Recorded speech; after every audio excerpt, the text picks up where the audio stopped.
Welcome, bienvenue, benvenuti.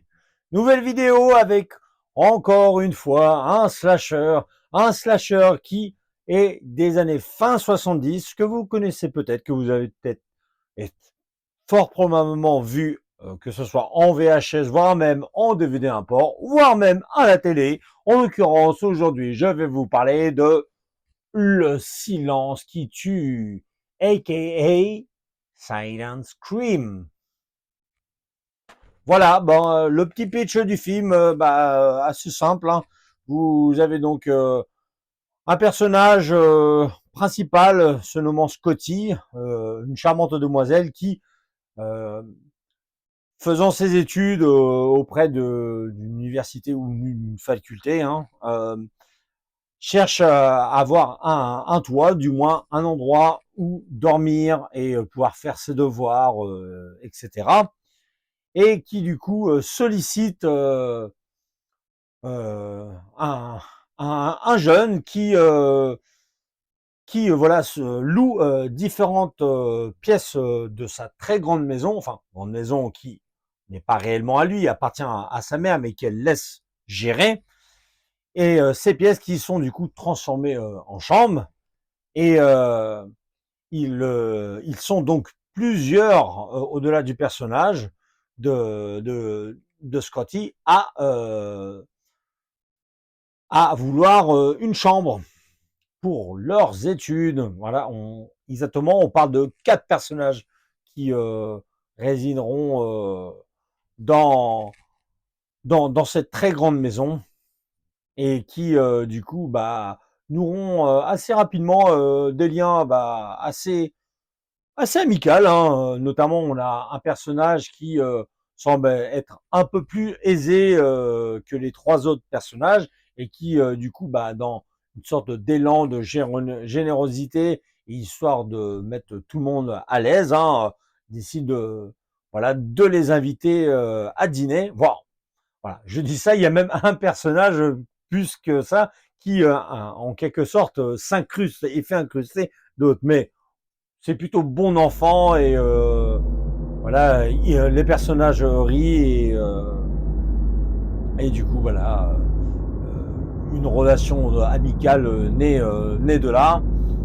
jusqu'à ce que survienne peu de temps après un incident très dramatique, en l'occurrence l'assassinat d'un personnage qui disparaîtra sous les coups meurtriers d'un détraqué et qui du coup trépassera. Euh, la police sera donc sur l'enquête pour trouver qui est l'auteur de ce meurtre et cherchera à questionner les habitants du coin et se focaliseront du coup sur ces étudiants et voilà cette maison qui touchera notamment un personnage plus que d'autres, hein. Et on aura donc voilà ces personnages qui seront assez assez touchés, intrigués par cet événement et forcément ces policiers qui voudront absolument avoir réponse à leurs questions et qui du coup voilà devront creuser jusque là où ils auront besoin, hein. Et au fur et à mesure là que les personnages continueront à évoluer dans cette maison, se rendront compte que quelque chose cloche entre différents bruits, notamment une musique qu'on entendra de temps en temps. Euh, et les policiers qui bah, euh, trouveront au fur et à mesure voilà, les réponses qu'ils attendent, les personnages qui, eux, auront aussi des réponses jusqu'à un final vraiment euh,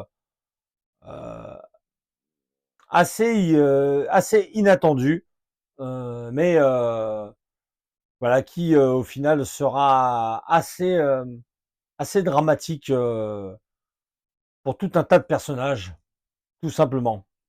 Voilà. Je ne voudrais pas non plus trop vous en dire, ayant un petit peu cherché les choses de façon à pas trop spoiler, hein.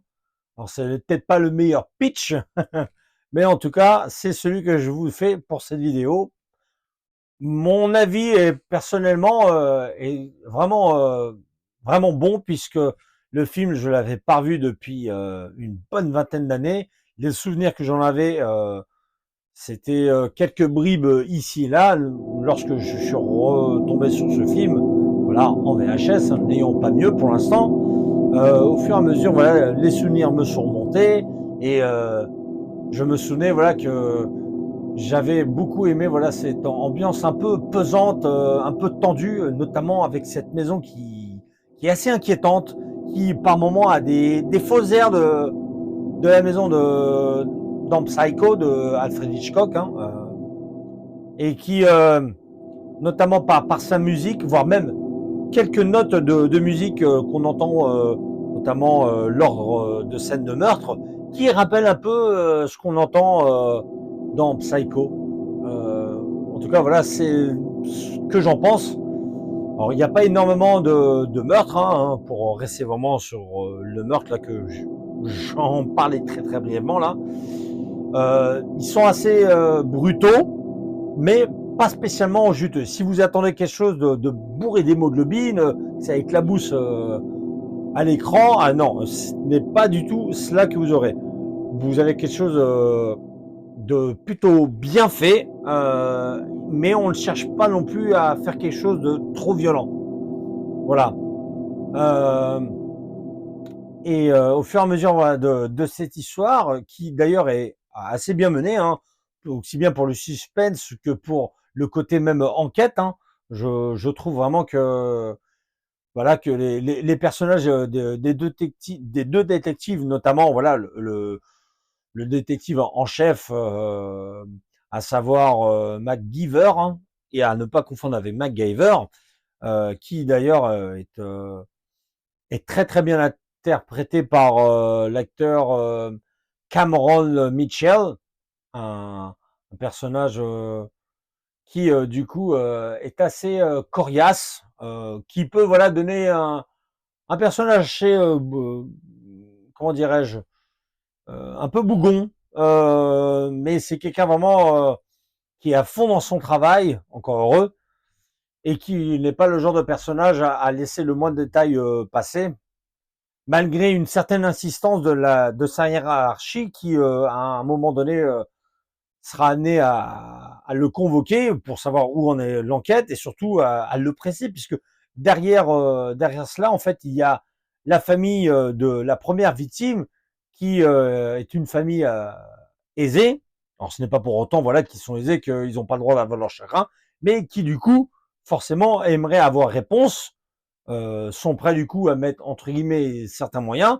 On ne le dit pas clairement, mais voilà, on sent que la famille derrière a peut-être une certaine influence sur le point politique. Voilà, ce n'est que ma suggestion, mais la façon dont le haut commissaire parle aux inspecteurs fait sentir voilà qu'il a une lourde responsabilité sur son dos et peut-être qu'en cas de non-résultat, que c'est sa tête qui pourrait passer, tout simplement. Bref,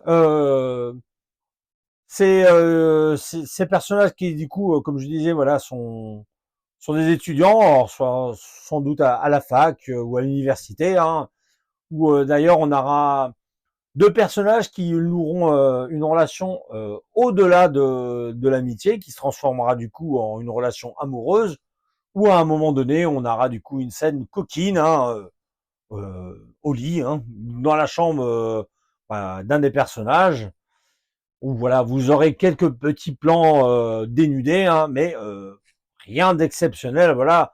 D'ailleurs, voilà, que ce soit bah, pour les plans dénudés comme les scènes de sang, on est dans quelque chose d'assez modéré. Il n'y a rien d'excessif et c'est peut-être pas plus mal finalement. Et on aura du coup, voilà, ces différents personnages qu'on verra ici et là, comme par exemple la mère. de la propriétaire de cette grande maison, qui est vraiment peut-être le personnage le plus intrigant, je dirais même le plus menaçant, puisqu'au départ, c'est un personnage qu'on essaie un peu de nous faire éviter. Notamment, on a le jeune qui loue les différentes chambres, qui avertit le personnage de Scotty, à savoir de ne pas déranger sa mère, hein, qu'elle croisera le temps de quelques secondes et qui lui glacera, hein, tout simplement. Hein. Elle sera assez apeurée en quelque sorte. Hein. Et c'est un petit peu voilà ce qu'on essaie de nous faire vendre, hein, sur ce personnage, et qui cache pas mal de choses, à l'image de cette maison qui cache beaucoup de choses qui arriveront quand même à Hitler auprès de ces deux inspecteurs, révélant certaines choses assez noires. Hein. D'ailleurs, ces choses-là assez noires sont révélées dans un final super bien géré à mon sens, hein, voire même assez tendu. Hein. Il y aura autant de révélations pour nous que pour un personnage qui, d'ailleurs, le fera entrer dans une sorte de schizophrénie, hein, entre guillemets, hein, puisque il se croira un autre personnage dont je ne peux citer, hein, et qui a vraiment du coup son importance. Donc c'est vraiment un film que j'apprécie énormément, et peut-être que je ne l'aurais pas apprécié si le film aurait été ce qu'il aurait dû, puisque le film aurait pu être tout simplement tout autre. Le film est sorti en fin d'année 79, en novembre pour être exact, mais à la base, les premières prises de vue et les différentes scènes qui furent tournées commencèrent en 77, pour être exact, en septembre 1977. On avait notamment une actrice qui fut choisie, à savoir Diane McBain, qui avait un certain âge, voilà, une quinquagénaire, et qui devait incarner le rôle d'une détective, voilà. Mais voilà, plusieurs semaines passèrent, pas mal de scènes furent tournées, mais patatras, suite à divers problèmes de production, voire même de budget, voire même d'entente entre le casting et l'équipe technique, et surtout le réalisateur, tout fut stoppé. L'actrice en question révéla d'ailleurs dans une interview des années après que pour elle c'était un film qu'elle considérait comme irréalisable, du moins dans le contexte au moment où elle l'a tourné. Pour elle c'était quelque chose de complètement irréalisable, et c'était même quelque chose qui était voué à l'échec. Mais heureusement le réalisateur Danny Harris n'était pas du genre à s'adjuger vaincu, et du coup appela en renfort deux frères qui étaient dans le métier comme scénariste, à savoir James et Ken Witt, et qui du coup retravaillèrent le scénario quasiment à 100%, hein, puisque sur le scénario d'origine, seuls 15% des scènes sont restées présentes dans le film que nous connaissons aujourd'hui. Tout le reste a été balayé. Ne serait-ce que déjà son personnage de détective qui a complètement du coup disparu, et du coup en fait l'incarnation par l'acteur Cameron Mitchell dans son détective, ou voire même plutôt le lieutenant McGeever, hein, qui du coup, à quelques détails près, reprend le rôle que cette actrice devait avoir à l'origine, tout simplement. Donc le film du coup reprit son tournage courant 78, avec un nouveau casting, mine de rien, hein, et comme je disais, sorta en novembre 79, d'ailleurs avec un nombre de cinéma assez limité, C'était pas gagné d'avance pour que le film marche. Hein. Il y avait vraiment tout un paramètre. On a pu dire oh là là, le film il est voué absolument à l'échec. Et ce fut assez surprenant, mais le film rencontra un joli petit succès, mine de rien, et même engrangea pas mal de cash pour ses producteurs financiers, qui décidèrent du coup de prolonger l'aventure au cinéma jusqu'à janvier ou février 1980. Alors le film, de base, c'était un petit budget, hein, comme la plupart des slashers. Hein. Bon, il y en a qui avaient des micro-budgets, mais celui-ci, il avait quand même un budget plutôt correct, mais même si petit. Et du coup, pour cette production indépendante, quand même à la fin, il engrangea mine de rien 7,9 millions de dollars, presque 8 millions de dollars. Donc ça peut paraître complètement anodin de nos jours, vraiment quelque chose de rikiki, mais pour l'époque, pour ce genre de film, et surtout pour ces producteurs financiers, c'était considéré pour eux comme un succès. Alors malgré cela, et c'est pas plus mal d'ailleurs, ils ne donnèrent pas de suite. Hein. J'en suis bien content. Franchement, le film tel qu'il est se suffit à lui-même. Et en faire une suite arrêtée, pour moi, une grave erreur. Mais bon, ça nous est déjà arrivé de voir des suites de films et pour autant, hein, on n'en est pas mort. Donc voilà, pour revenir sur le casting, hein, on a par exemple l'actrice Rebecca Building, qui elle incarne le personnage Scotty, et voilà, n'a pas eu une grande carrière au cinéma, ça a surtout été à la télé. En l'occurrence, elle a fait pas mal de téléfilms, mais surtout pas mal de séries télé. On la retrouva par exemple dans MacGyver, on la retrouva aussi dans la série Starkey Hutch, juste le temps d'un petit épisode. Hein. Alors, la saison en question, je ne sais pas. Et on la retrouva aussi dans un épisode de Super Jimmy, hein, qui est en fait une série dérivée de L'homme qui valait 3 milliards. Hein. Et on la retrouva également dans un épisode de ER, qui est Urgence en France. On la retrouva aussi le temps de plusieurs épisodes dans la série Charmed, dans le rôle de Elise. Alors moi, n'étant pas du tout un fan de cette série, bien entendu, j'en ai entendu parler, mais j'ai jamais du tout regardé cette série. Donc peut-être certaines personnes ont déjà vu cette actrice dans cette série et l'ont reconnue.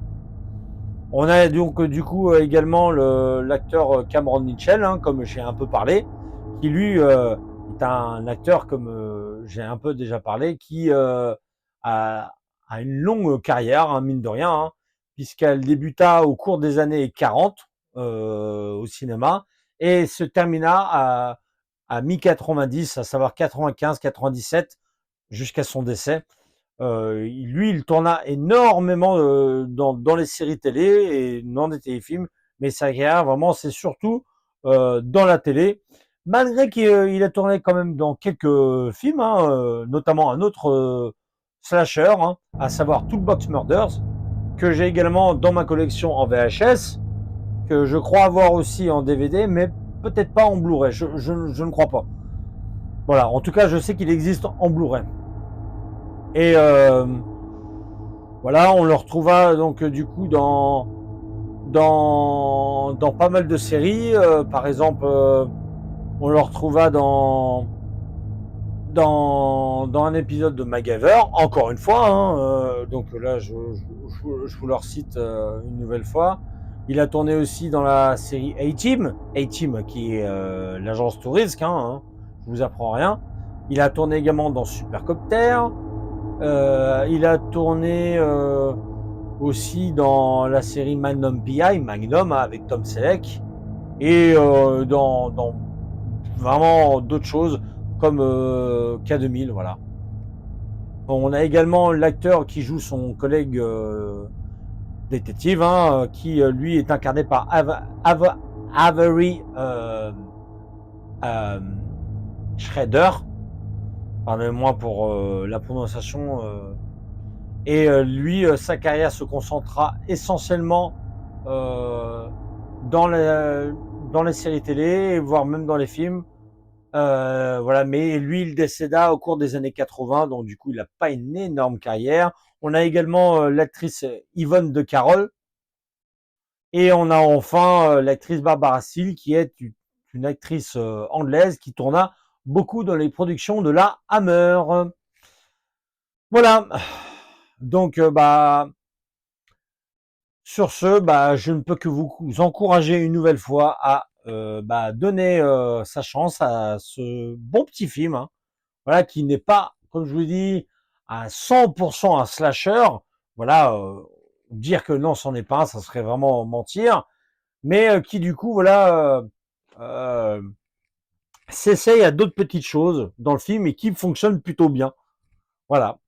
Donc, ma foi, n'oubliez pas de mettre le petit pouce. N'hésitez pas à mettre un commentaire, j'y répondrai avec grand plaisir, hein, que ce soit pour me dire quelque chose que j'ai oublié, quelque chose que je me suis trompé, ou que sais-je encore. Vous pouvez écrire ce que bon vous semble, hein, tant que c'est gentil, et j'y répondrai dès que possible, et surtout avec plaisir. Quant à moi, je vous donne rendez-vous du coup pour une prochaine vidéo, pour un énième slasher, et comme d'habitude, je vous dis ciao ciao.